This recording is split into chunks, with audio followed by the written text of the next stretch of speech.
LinkedIn Echo Chamber. This is Emma's Like Team Spirit. I'm back with Ruby. Ruby, how are you doing? Hey, John, nice to be back. Thank you for having me back again. Good. Ruby, I invited you back for a second call because you said the magic words when we were preparing and we first met. You said the words customer value management, which is not a topic that has been on my radar for these calls.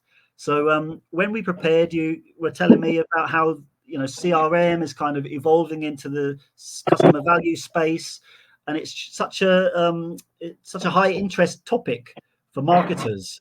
Yeah, I often find marketers have a good understanding that some customers are worth more than others, some segments are worth more than others.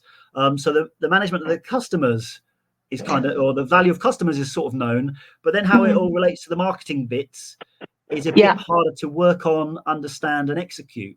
So yeah, I was hoping to use this call to get some definitions from you, get some key principles from you, so that if anyone is at the point where they've done lots of CRM, but they're starting to think about how to make the program stronger or something like this, they maybe can use some ideas from this video. How does that sound?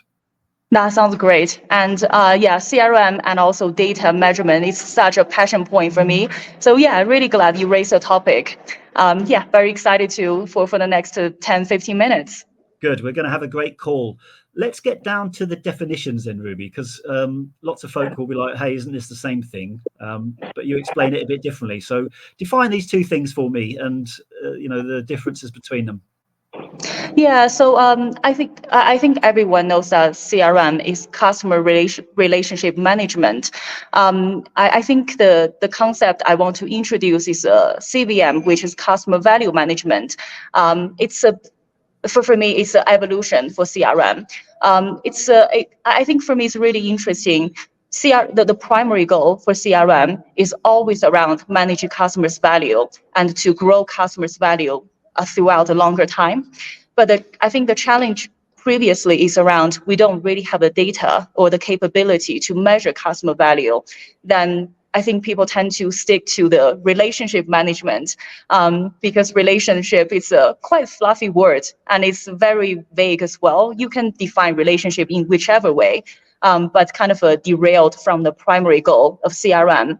That's why I've been really kind of hard on the CVM because that's the primary goal of CRM anyway. And at the moment, we have all the data and measurement to measure that. So it's really nice to see, how do we do our CRM activities to increase customer value, and also how we utilize data and cross-functional effort to grow customer value as well. And I think increasingly in the future, it will be the customer value management based on the individual level as well. Let's get into some of these things you measure. That would Yeah, be interesting. So, and by the way, lots of CRM is just doing campaigns that are like on a yeah, calendar. So lots of, if anyone is doing this, call me. Lots of CRM is just on a calendar. It doesn't always reflect the profile, the value of the consumer, or where they are in a relationship, the life cycle. So yeah, sometimes it's like, hey, we have a campaign every month, and that is CRM.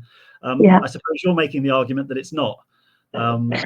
So Yeah, well, I have to admit I've been doing the campaign for the weekly emails and news flash for 5 6 years as well, and I think to be honest I would still say that's still CRM activity, but I think it doesn't really unlock the power of CRM nowadays. For me, the CRM is really powerful because of the data and also the customer insights underneath all the activity. And what CRM leaders and managers need to do more often is around one, make sure all the data is tracked and collected properly, so you have the full database. And secondly, to build up the analytics capability, so what should be the right segment for customer, what's their preferences and needs, so you can tailor the communication around that as well. And also, I think lastly, really using the CRM capability to test out different things to make sure, you really kind of optimize the communication for different segment of customers as well. So the different segments seems to be the key. Different preferences, different segments. Yeah, Once you know this absolutely. kind of thing, you can move into customer value management because Absolutely, you've yeah. got a better understanding of how to address these customers. Let's go on to measurement things, Ruby. So Yeah. as we prepared for this call, you mentioned the concepts of tangible and intangible things that you could measure. And I Yeah. think this was a really interesting perspective because, lots of people are used to measuring campaigns like, hey, I got some opens, I got some clicks. If Yeah. they're really lucky, they might have some attribution that says, some customers went to the website or wherever and bought. If it's retail, it's horrible because there's really no Yeah.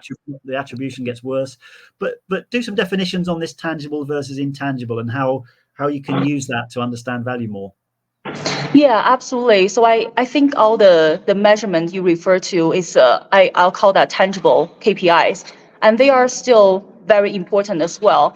I think I myself also looking into email open rate, unsubscription, et cetera, click through as well.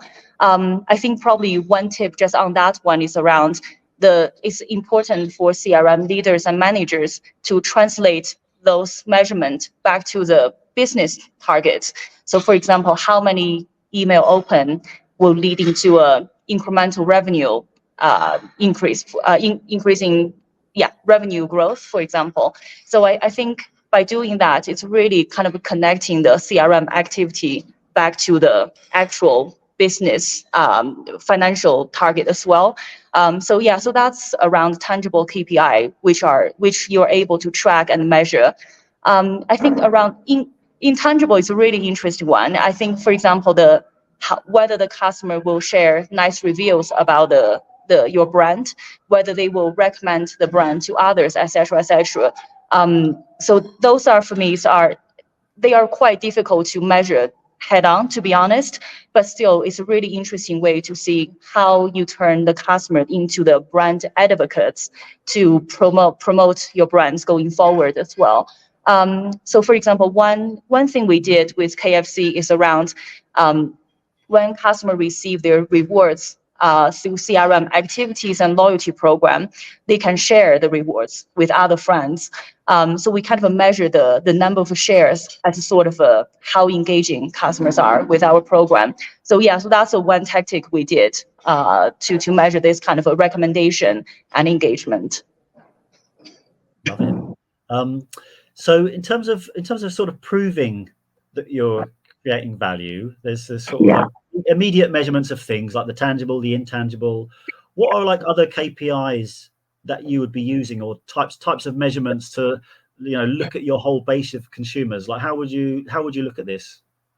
Yeah, absolutely. So you actually raised a really good point. I think one downside of I think retail and FMCG, especially because I think as all marketers, we kind of expect the fast return on the campaign, etc.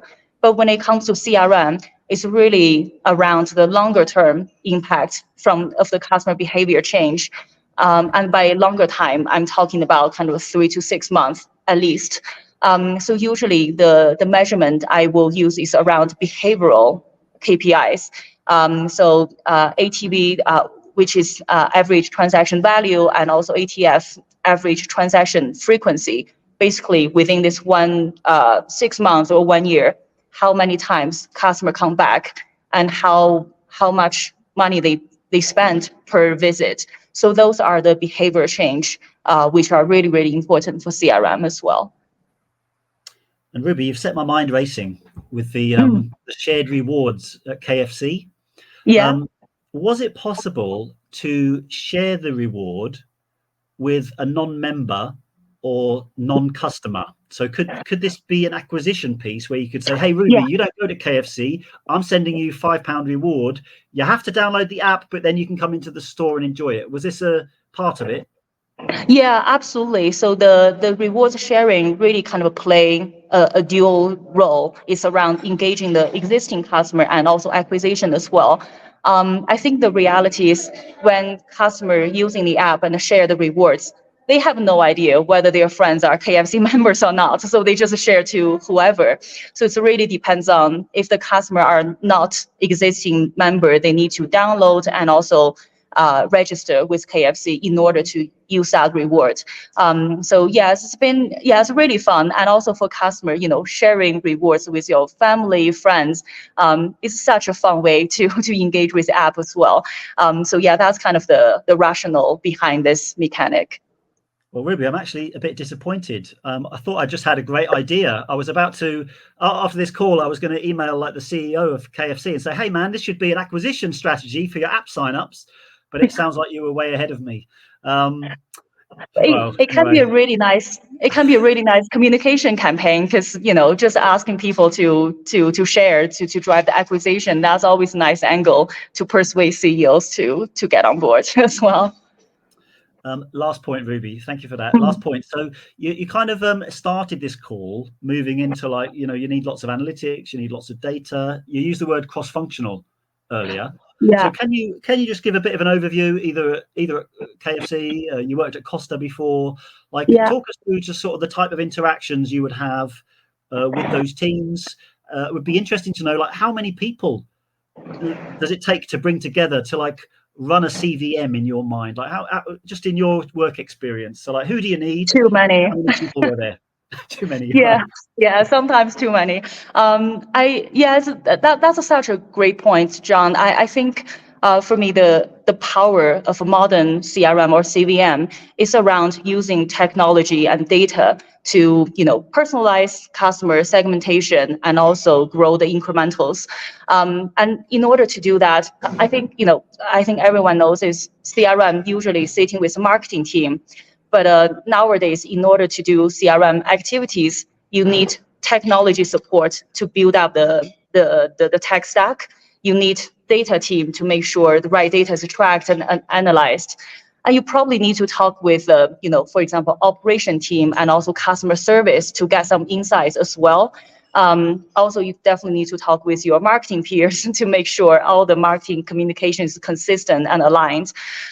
So yeah, it's a pretty much kind of a talking to everyone exercise.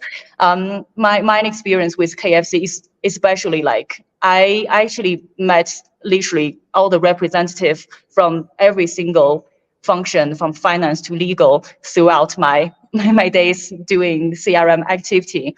Because John, in order to do a great modern CRM activity, you need to make sure your idea can be realized from the technology perspective. Then you need tech support.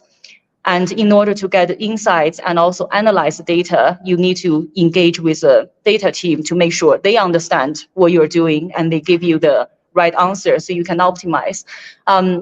So yeah, definitely CRM is now a cross-functional effort, and the CRM leader should be really the champion to drive the conversation with different functions and to make sure, giving customer best and personalized experiences.